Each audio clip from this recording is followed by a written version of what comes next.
We went after Al-Qaeda, we went after the mob. A few men in suits did not frighten us. He was named the new sheriff of Wall Street. Preet Bharara led the crackdown on insider trading. The rich guys in suits, what they really care about is money. But you do something that takes away their money, well, then you could be on the death list. Do you ever worry about your safety with mob bosses and crazy hedge fund people and terrorists? If you're worried about that kind of thing, then you shouldn't be in the job. The case against the Galleon Group, at the press conference announcing the charges, I wanted to send a message of deterrence. That next time you think about trading on insider information, remember, prison is not a fun place. Greed is not good. If you can make sure that other people think, maybe I shouldn't do this thing, the taxpayers are getting their money's worth. Then you have a relationship with Mr. Donald Trump. What happened with him? He called me a couple of times. That doesn't sound innocent. I didn't know if the president was ever going to say to do something that I shouldn't do, or ask about a case, or do something that crossed a line. So we decided that I shouldn't return the call. And then the next day I was asked to resign. Even though it may have been the proximate cause for my losing the best job I will ever have, I'm more proud of that decision than at any other time. Authenticity is one of the most important things you can have. You're not relying on other people for your self-worth. Your self-worth comes from being in command of yourself, being possessed of yourself, that allows you to be a better person and that allows you to resist bad things. You choose what kind of man you want to be.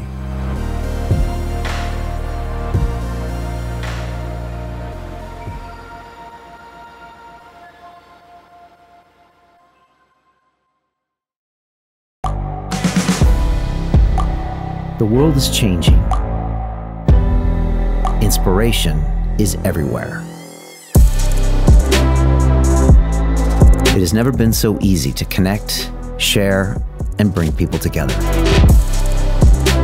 We're learning from others and finding the best in ourselves.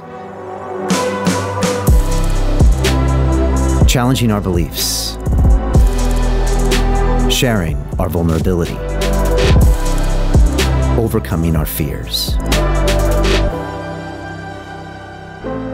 Transforming ourselves so we can transform the world. How far can we go? This is London Real. I am Brian Rose. My guest today is...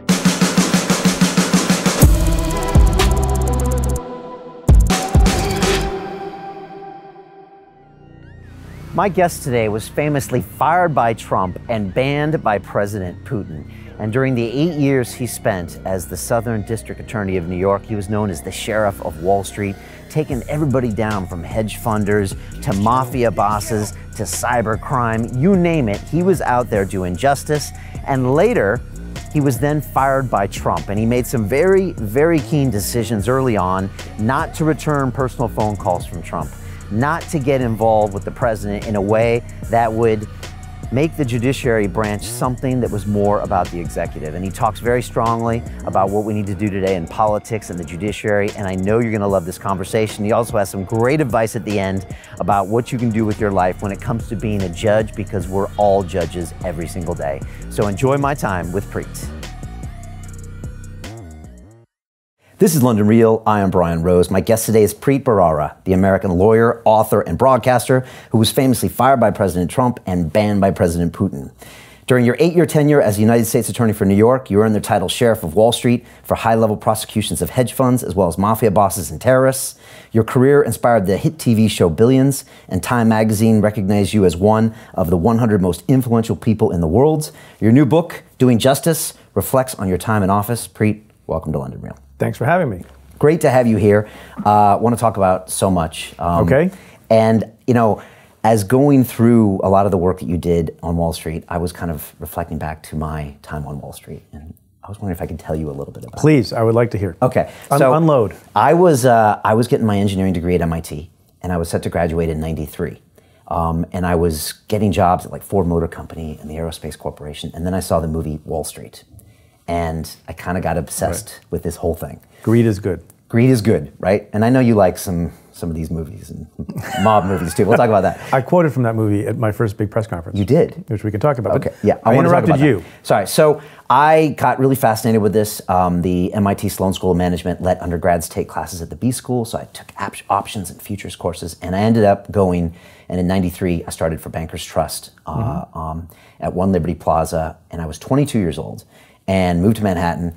And I walked in, and probably the 4th day on the trading floor, they gave me a phone, and they said, this line goes to the Chicago Board of Trade, this one goes to Chicago Mercantile Exchange, trade. And I ended up trading derivatives for Bankers Trust. And I had this whole experience of being this Wall Street trader. Now, about a year later, Bankers Trust was prosecuted, and then they threw the RICO Act at them, and they ended up settling. But it was like Procter & Gamble and a bunch of other companies. So I've kind of seen it all, that whole thing happen.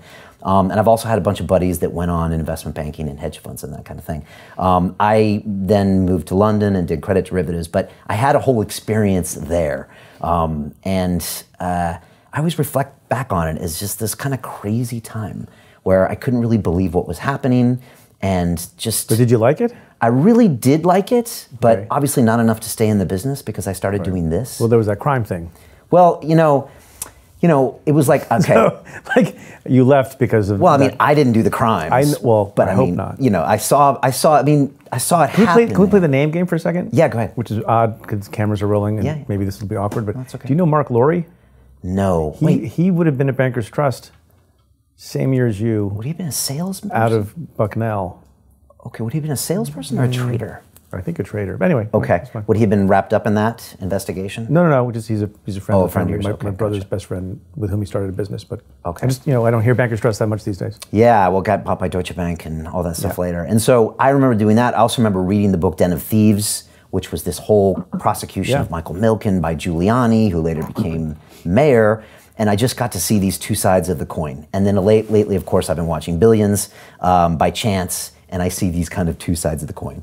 What do you think of me telling you all of that?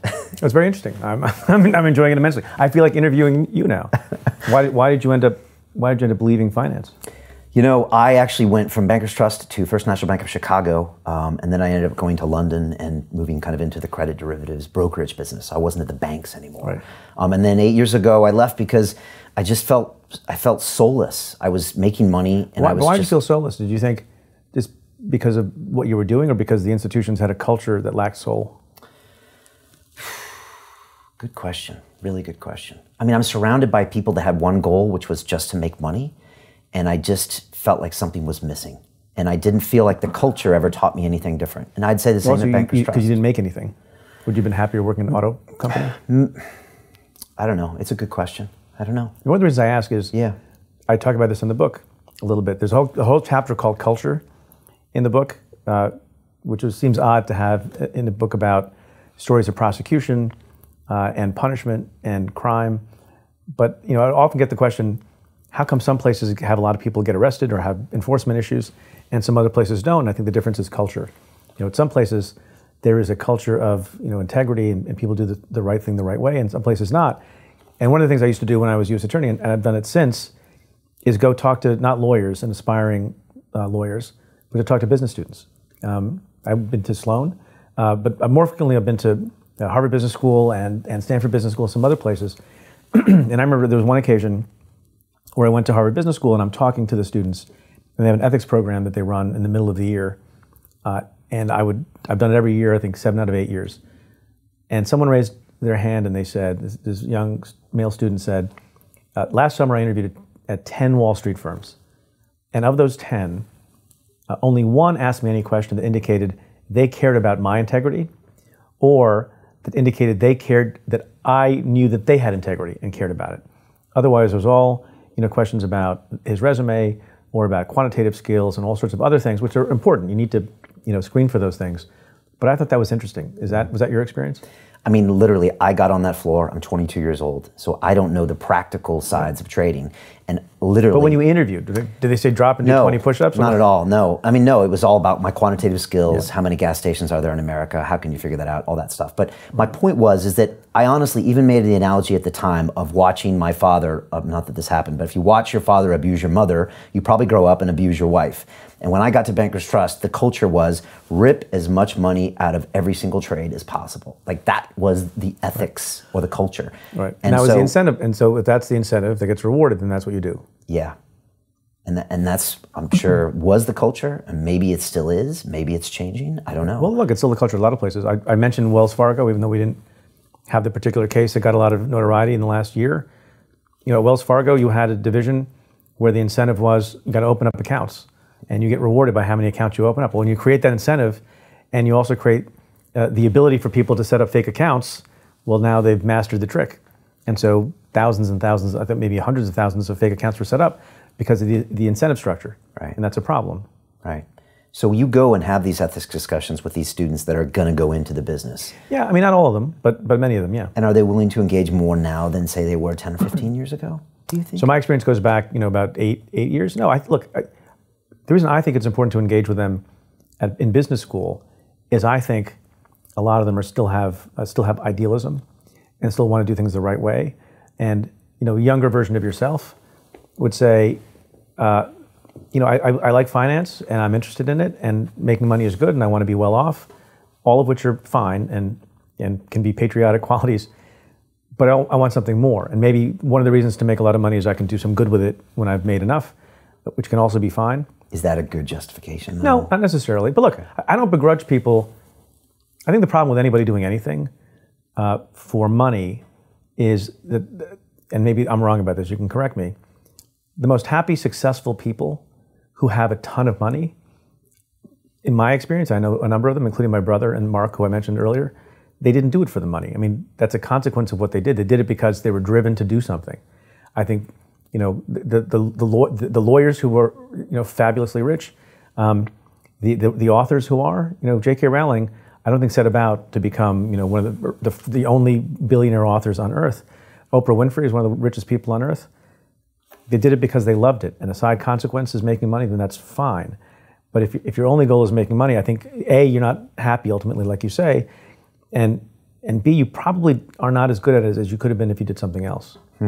What if you just want to be the best? Because it gets kind of, and yet money is a sign of that. Then it gets kind of gray. Well, look, the flip side of the coin, I will tell you from experience, is you have people who had a lot of money, people who traded, some of whom we prosecuted. And you would think, well, why would you, if you had $1 billion, why would you cheat? Why would you engage in insider trading to get more money? And that became sometimes the sort of common sense defense of the lawyers who say, well, Roger Rutnam, he's got $1 billion. Why does he have to do this? It'd be stupid. Why would he do it? Well, he did. And people do. And maybe it's just, it's related to what you said, you want to be the best. You just can't abide that someone else had a greater rate of return than your hedge fund did, even though you have your $1 billion. And the other, maybe even the other hedge fund, the head doesn't have $1 billion and they have fewer assets under management. But you know what?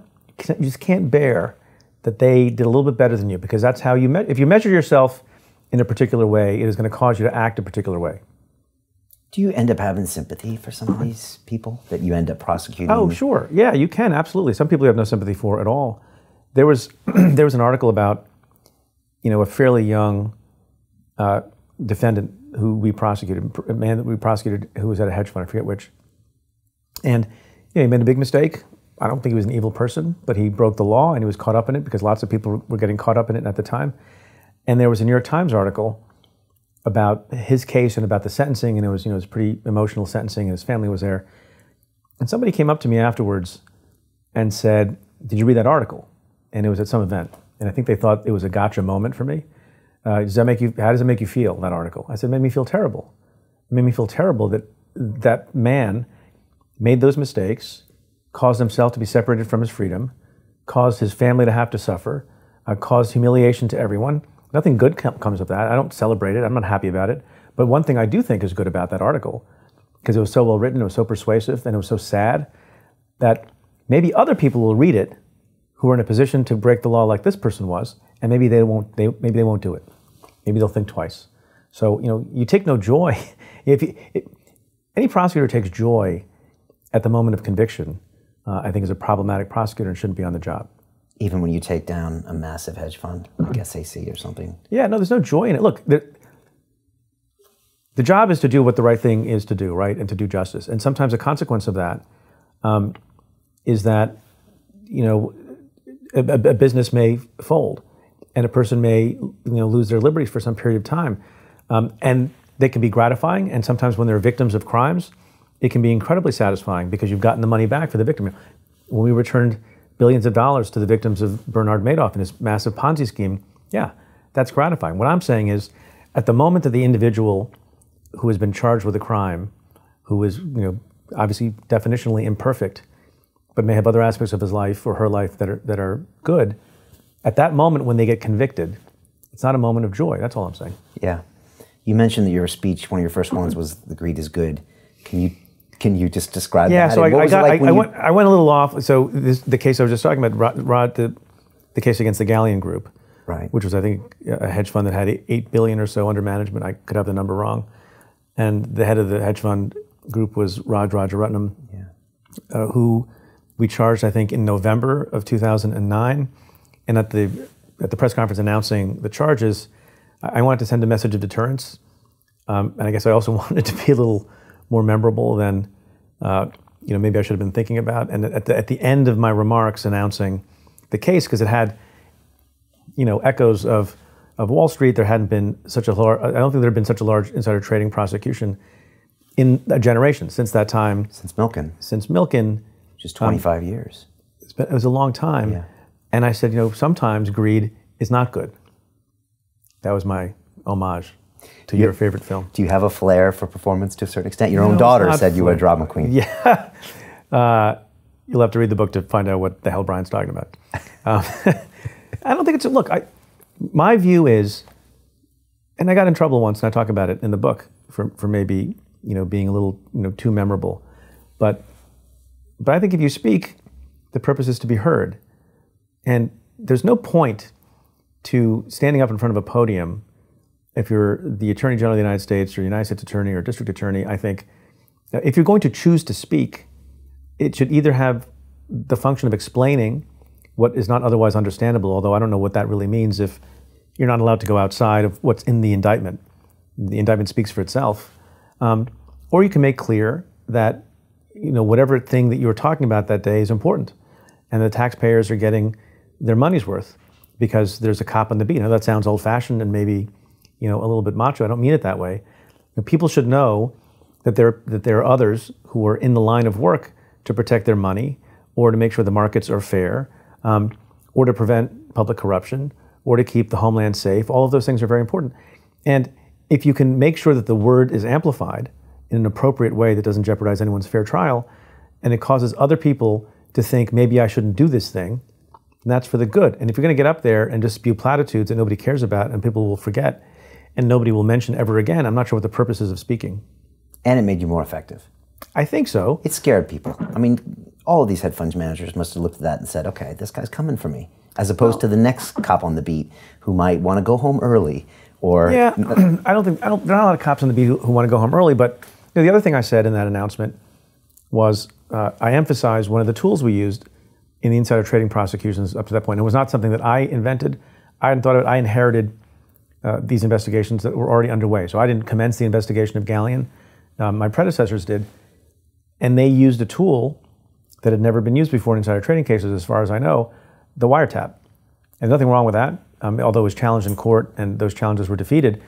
Securities fraud is allowed to be a basis for the obtaining of a wiretap in federal court in the United States of America.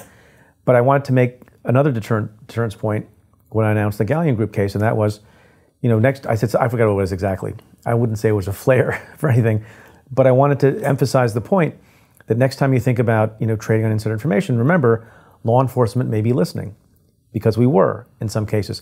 And you know what? When bright, smart people like you, I'm not saying you, but people who decide to go into finance, who've been to schools like MIT and others, they're smart people. I've always had this hope, maybe it's wrong, but I think it's borne out by logic. There's some kinds of crimes that are very hard to deter.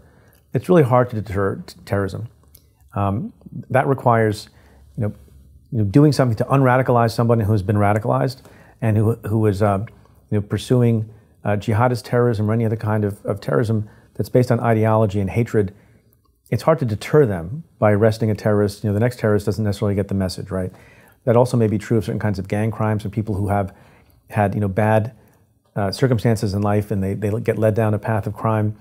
But you know what? Really privileged, smart people who went to great schools and are highly credentialed and have a lot of money to begin with and have great lives, those people you think are capable of engaging in cost-benefit analysis. If you went to the Sloan School of Management or you went to Wharton, you should understand how to assess risk. And if the prosecutor can increase your sense of risk in breaking the law and cooking the books and doing all sorts of other bad things, then that's a good thing. So I always thought in the white collar area, a prosecutor's office, along with the FBI and whatever other law enforcement agency was working with you, could actually have a deterrent effect. Unlike, say, for terrorists or even the mobsters. Yeah, I think it's a little hard. Mobsters, again, this idea of what is able to deter or not deter, it's unclear. It's unscientific. But, you get an anecdotal sense of these things. I'm not saying that those things are not deterrable. What I'm saying is, the rich guys in suits, they don't want to go to prison. Prison is not a fun place. It's not a happy place. And even short terms of imprisonment are devastating to people like that, who are used to living in big houses with a lot of freedom of movement and planes and helicopters and everything else. It's not worth it. It's not worth it. And if people understand it's not worth it, I'll give you the example again. I have my billion. I don't need to cheat to make this 20 million. I can remain free if I make that decision. That's hopefully the choice we were giving people.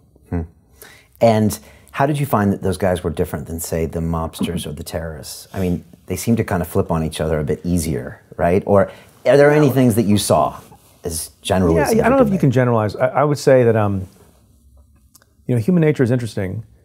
That fraudsters are in some ways worse than other people. I was telling someone recently on this issue. There's a whole chapter in the book about cooperating witnesses and people, who follow the Trump investigation, the Russia investigation by the special counsel Robert Mueller, are all musing about flipping and cooperating, and his personal lawyer and so-called fixer Michael Cohen. Was he going to flip? Was he not going to flip? How does all this stuff work? It all depends on the person. It all depends on their own analysis, their own calculation for themselves. Maybe you're referring to this as a story in the book, in which there's a person named Noah Freeman who was being investigated for insider trading. I think we had a reasonable case on him. The FBI approached him, and he did what a lot of people do. He did a cost-benefit analysis and realized, well, if I can be helpful and provide substantial assistance to the government, then maybe I don't have to go to jail. And he made that decision in an instant. And he made the decision not only to cooperate, but to cooperate proactively, meaning he would keep his decision to cooperate secret, and he would be able to work on the street, as they say. And one of the things he was prepared to do was wear a wire. So he wore a wire, not just against anyone, but against the person who had been his best man, his friend Don. But for him flipping in that way, but for him being so quick to cooperate, we would never have been able to charge Don with a crime, because the crime that this person, Don Langell, had committed was insider trading, about which we had fairly weak evidence. But the cooperator, Noah, got his friend to admit into the wire that on an evening when the Wall Street Journal had reported that there were lots of investigations happening with respect to insider trading out of my office, the Southern District of New York, what Don did was he took a flash drive on which he kept his inside information secretly, smashed it to pieces with a couple of pairs of pliers, walked out of his apartment building, and scattered the remains of his hard drive that had the incriminating information into the backs of 2 or 3 or 4 garbage trucks. That's dead to rights evidence. And he was charged with, and ended up being convicted of, obstruction of justice. Why am I telling the story? I'm telling the story, and why did I tell the story in the book? Because there's so many cases of cooperation. It's that it gave the prosecutors in my office some pause. And these are prosecutors who had dealt with mobsters, who had dealt with gangsters, all sorts of people who engaged in terrible violence, never batted an eye. They didn't bat an eye at the underlying crime of insider trading. Like, people do that happens. But what they had not seen before was someone who was so willing and prepared in that moment to turn on his best friend in the world. That you don't see a lot. And then the question is that okay?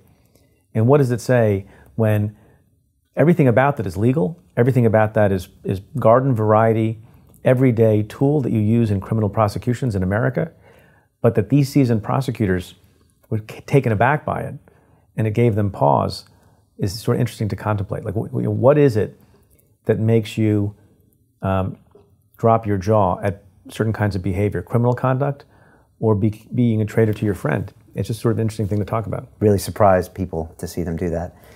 Yeah, so look. There are instances where people flip on their parents, right, and on their sibling. It's just, I chose that one example to show, which is an interesting, moral decision-making process for everyone.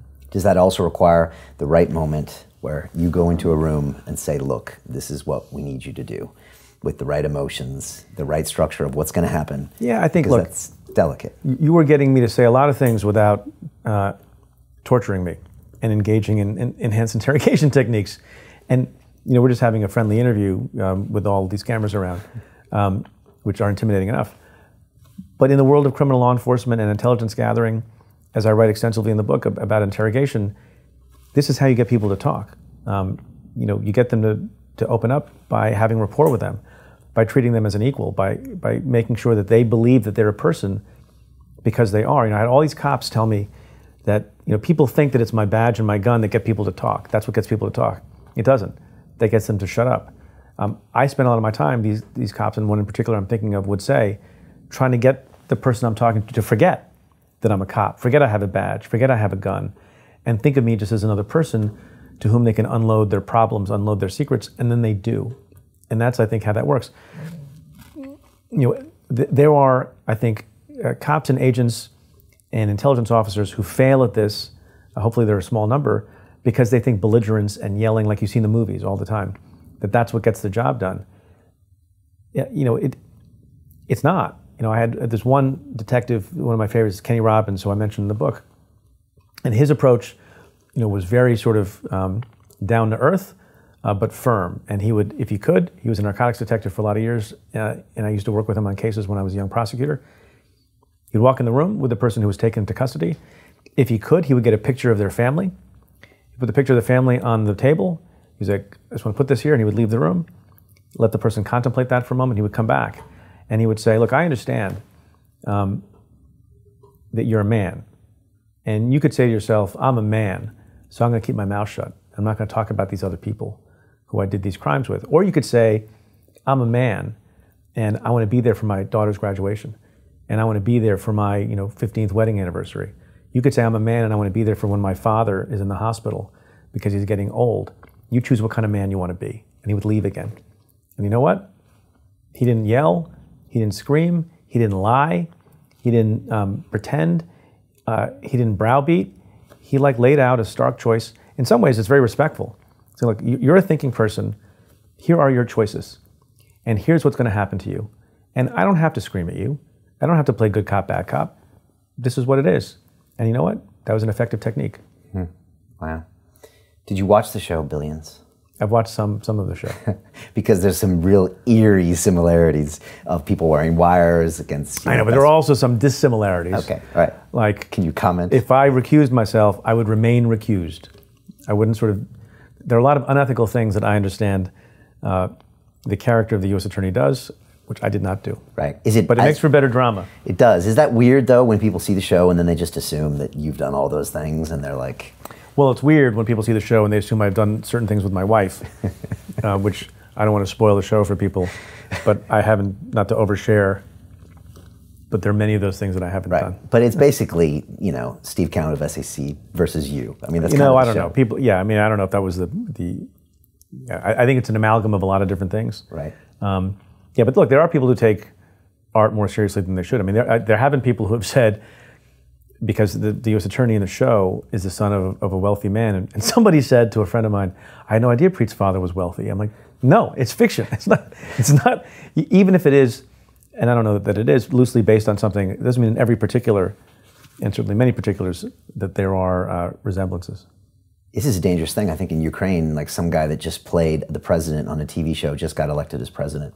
So when the drama goes into the real life story, it's hard to separate. I think Paul Giamatti would make a fine Attorney General of the United States. Better than one of the last guys. Can you talk on this the whole hedge fund phenomenon? Because when I started on Wall Street, there really were no hedge funds. And all of the trading activities were kind of in a proprietary area of the bank. And then as the years went on, I think it started with long-term capital, maybe in the late 90s, they started kind of moving up to Connecticut and out to where you had these guys that would now dress down, and this whole kind of master of the universe kind of gone a little crazy without a balance sheet and customers and all this other weird stuff. I mean, can you, because that kind of really... We're talking about the history of, you probably are in a better position to talk about that. Yeah, just for people that don't understand, I mean, but those are a lot of the people you prosecuted was these hedge funds as opposed to banks. Yeah, well, because it depends on where you find the crime. what I don't understand about hedge funds, and no offense, and I have friends who work in the hedge fund industry, and I think, a lot of hedge funds did things the right way. And even at hedge funds where some people didn't, most people did things the right way. I'm not saying it was 100% criminality, but it's an odd business model, right? It's supposed to be a place where people who have a certain amount of means and meet certain threshold requirements of wealth and income and can sustain a certain amount of risk can invest money and get a better return than they can get elsewhere. And I used to know this number off the top of my head because I thought it was interesting. The number of hedge funds in America who beat the S&P 500, an index fund, which is where I invest my money actually, although I've never said that before. What's the percentage of hedge funds that beat the S&P 500 over the course of time? I think very few. Yeah. So I don't understand why people are wasting their money and paying all those fees, and why people are becoming billionaires with hedge funds when they mostly suck. Do you care to comment? No, one of my buddies went into a hedge fund after I left the street, and he would be like, yeah, Brian, I made $6 million this year and $8 million and $10 million. I was just like, what? Like, these weren't usual Wall Street trader numbers. And I'm like, what are you doing? What are the returns? It just didn't make sense to me. And after about 6 or 8 years, I don't think it made sense to investors. I think some of that was, something we won't see again. Yeah, but I think you have to be a hedge fund that really hits. And it's, look, I wish I could remember what the chart said, and where on the hedge fund chart the S&P 500 was, and how many people could beat the S&P 500. And it seems remarkable to me that you could do better than most hedge funds. I think this is true. Yeah, you'll edit this out if it's not. That you could do better by just mindlessly doing dollar cost averaging of a certain amount of money twice a month, which is what I do, and see your gains over the course of time, rather than try to pick and choose which hedge fund, what kind of fees am I going to pay. 1 year, yeah, maybe 1 year you do better than a lot of others, but then you're underwater the next year. It's very volatile. I don't see the sense of it. I know what you mean.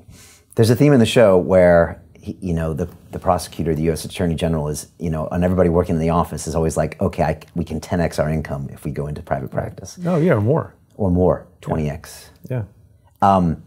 How do you work in that environment? How do you keep your people? And how do you not even be personally tempted by something like that? Oh, well, because it's the best place in the world to work if you care about the law and if you care about public service. Look, that office, and you'll forgive me for being, parochially proud of the Southern District of New York. Some people have said the book is a love letter to the office, and I take that as a compliment. I'm hugely biased in favor of that place because it helped make me. Some of the best people I've ever met in my life work there. The place is more selective than any place that I've ever been. So to just give you a sense of what the Southern District is like, basically you have to be incredibly credentialed, incredibly smart, but you also have to have good character and good judgment and have to be one of the best lawyers of your generation to get a job there. Do we make mistakes and not hire some people who should have gotten in? I'm sure that's true. But I'll give you a sense, and you've worked at a lot of places and you probably understand what the yield rate is, right? Over the course of 7.5 years, I think I made about 180 offers to young men and women, asking them, accepting their application to become an assistant U.S. attorney in the Southern District of New York. And out of 180, do you know how many accepted on the spot, on the phone? I think 179. And I think the other one needed to just check with the spouse for another day. I'm not aware of any other institution, including MIT, including Harvard, Goldman Sachs. Goldman Sachs. I'm not aware of any other institution that has a basically 100% acceptance rate. Nope. And also, by the way, on the phone, in the moment, no, like, well, how long do I have to accept the offer? Let me see what this other office is saying. If we made you an offer, you took it because you knew that it was the best place in the world to work. That sounds very, I remember sitting next to a billionaire once, whose name I won't mention, who asked me who our labor competition was. And I said, I don't have any. Our only problem with labor and competition is sometimes some other offices would accelerate an application ahead of ours and someone would accept another offer if we weren't quick enough because they knew that it was a long shot and they didn't want the other offer to expire. And people get exploding offers from other places to prevent them from coming to the Southern District of New York. So when you say, how do you get people who, to give up all that money? Because it's the greatest, most prestigious place, I think, to work, and also because of the satisfaction of the work. I mean, the job every day is to just try to do the right thing in the right way for the right reasons, which is a mantra that I repeat in the book over and over and over again. And it sounds corny, and was it always successful? No. But it's an amazing feeling to be able to do that work where you're not a typical lawyer who has to represent a client who maybe you don't agree with, or maybe you have to take positions that are not necessarily the wisest or smartest, or the best laid and supported in the law. You represent only the public. If you don't believe in the case, you don't bring the case, and you get to work with some of the smartest, greatest people around. And also, by the way, really, really funny people. I have persuaded people to leave behind, multi-million-dollar practices. All of my criminal division chiefs, two of my deputy U.S. attorneys, I think, I persuaded to come back from private practice to give up 7 figures to work for, low 6 figures. It's still a lot of money. You can still raise a family. And so nobody should be complaining about it, but you're leaving a lot of money on the table that you're never going to get back. Now, the corollary to that, just to complete the thought, is we do have more exit than some other offices because, people will come there and they're idealistic and they want to do a good job, but they will feel after a period of time, as I'm sure is reflected on the show, 5, 6, 7, 8 years, they'll feel the pull of, well, I have this opportunity, I'm raising a family, housing is really expensive in New York City, I'm going to take the plunge. But you know what, they all do it, not all, but almost all of them do it with some reluctance, and they're sad when they leave the office. And they spend years there. They spend years there. I mean, there are some other U.S. attorneys' offices where people, they go there and they never leave, because the same opportunities don't await them in private practice. In, for example, Montana, not to pick Montana, but no one's making $6 million a year as a lawyer in Montana. But a lot of people are in New York. Yeah. Could you describe what the Southern District of New York means to a lot of people that don't understand the clout of that office and the history of that office? Because for us, it just sounds like a district in a state. I know it. Look, so it's a storied office in America. I would sometimes remind people when I swore them in front of their families, the legacy of the place and how long it's been a part of American culture and the legal firmament. So back in the day, there are 4 districts in New York: Northern, Southern, Eastern, and Western. Back in the old days, when the country was at its founding, there was just the District of New York, which then later got split when the population increased. But for all intents and purposes, the Southern District of New York, or the District of New York, commenced at the founding of the Republic, 1789. I will tell people the story, and we used to have on display in the office a copy of a piece of paper that was a handwritten nomination form by the first President of the United States, George Washington, to the Senate, referring to them his nominations for the the U.S. Attorney for the District of New York, and the other person on the form that you may remember and have heard of for Secretary of State, Thomas Jefferson. So, the storied history goes back well over 200 years, and then over the course of time, that office has done and has graduated some of the most impressive people, done some of the most impressive cases. That office, for better or worse, prosecuted Joel and Ethel Rosenberg, back in the middle of the last century. For treason. For treason. And, people have their views on that case. But I'm just saying the highest profile cases you ever heard of, many of them have been prosecuted by that office. And the people who have served as U.S. Attorney, including one of the all-time greats, Henry Stimson, who probably nobody knows who he is. He's a name that people have forgotten. Henry Stimson was U.S. Attorney in the early 1900s, 1908 to 10 or 7 to 9. And that's a big, important, prestigious job, probably the biggest job I will ever have. He went on to be Secretary of State and Secretary of War. There are people who have been in that office who have gone on to be Supreme Court Justice, Governor, Mayor, Attorney General of the United States, all sorts of things. And the reason I say all these things is not to brag about the office, but to impress upon people that when you get into that office, you are humbled by the opportunity, and you are aware that you're sort of part of history and you're part of a reputational legacy that you hopefully strive every day not to let down. I would always tell the story that my office, the U.S. Attorney's office in that building, the headquarters at 1 St. Andrews Plaza in Manhattan, right next to police headquarters on the one side and across from FBI headquarters on the other side, and the courthouse on yet the other side. And on the 8th floor for decades now is a wall, and on the wall are the portraits of all the United States attorneys going back, I think, to 1900. And when I got the job, and I describe some of this in the book, the feeling of sort of, holy cow, how do I have this job? Particularly since I didn't look like most of the rest of them, and didn't have a name that sounded like most of the rest of them. You walk by those portraits every morning to your office and you think they're kind of looking at me funny, and they're thinking to themselves, who's this kid? I was 40 years old when I got the job. Which is young. It's young, it's young, I think for that position, it's young for that responsibility. It's not young in that office. That office is full of youth and vigor, and there's a lot of young folks there. We hire folks, typically in their very late 20s or early 30s. So I wasn't, many generations older than they. But yeah, it's pretty young for a kid born in India, grew up in New Jersey, first Indian American to have that job, appointed by the first black president in the history of the United States. So there's a lot of feeling about it. There's a lot of specialness about that place. How does something like that happen? And what was the road like to get there? I mean, like you said, born in India. Yeah, well, also look, I believe in fortuity. I also believe that you make your own luck and you do a good job and it gets noticed. But I also believe that you can be in the right place at the right time. And I have no illusions about how, but for certain fortuities, I would not have had the job. I worked in the Senate for Senator Charles Schumer, and I think did a good job for him. I think he thought I did an excellent job for him. And when Obama got elected, he recommended me, as is the tradition. State senators will recommend people for the district court bench, for judgeships. What I tried to convey in the book is the thinking process. There's a lot of thinking that goes on, as opposed to issuing of subpoenas right and left willy-nilly. And deliberate thought and moral reasoning and ethical rumination sounds boring, but that's how justice is done. That's how you make sure that injustice is not done. That's how you make sure that miscarriages don't happen, because that can. I tell a lot of stories about, it's not just stories about great things that we did and victories, how in some cases things go wrong, and how in some cases it's a close question what the right thing to do is. And so in that place, I think you make sure you hire people who have a sense of right and wrong. You hire people who have a sense of proportion, who have a sense of judgment, and you take cases as they come. With respect to your question, how do you decide what to do, what to go for? So I didn't show up, with 300 people on the first day and say, like, okay, now what do we do?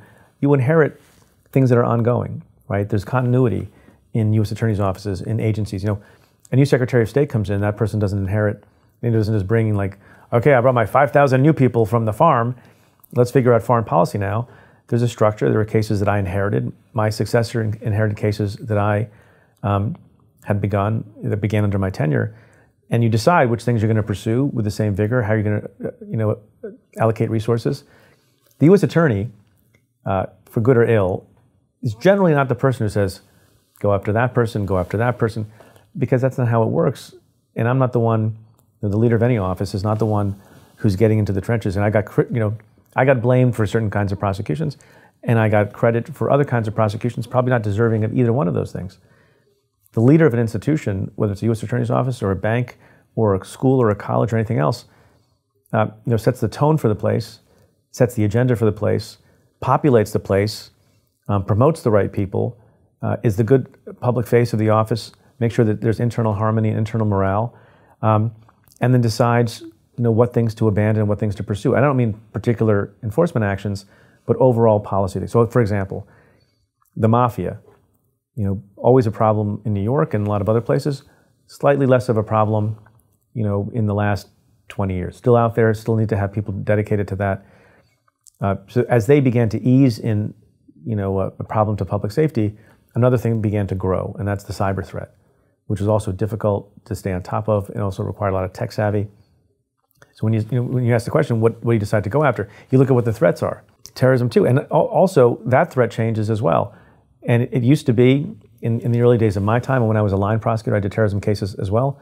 It's organized, sophisticated terrorist organizations like Al-Qaeda, and then others like AQAP or Al-Shabaab. But then you also have to start thinking about the lone wolves and the people who become radicalized in ways that are hard to trace back to a terrorist training camp in Afghanistan. Those things are in some ways much easier to deal with and detect. So like anything else, you look at what the threats are, and if the threats are homegrown terrorism, then you have to dedicate resources to that. If the threats are huge cyber intrusions into infrastructure, like we found in America, or financial institutions and how they go about doing things, or retail operations, or entertainment moguls like Sony, we had the Sony hack, then that's how you decide to spend time and energy on those things.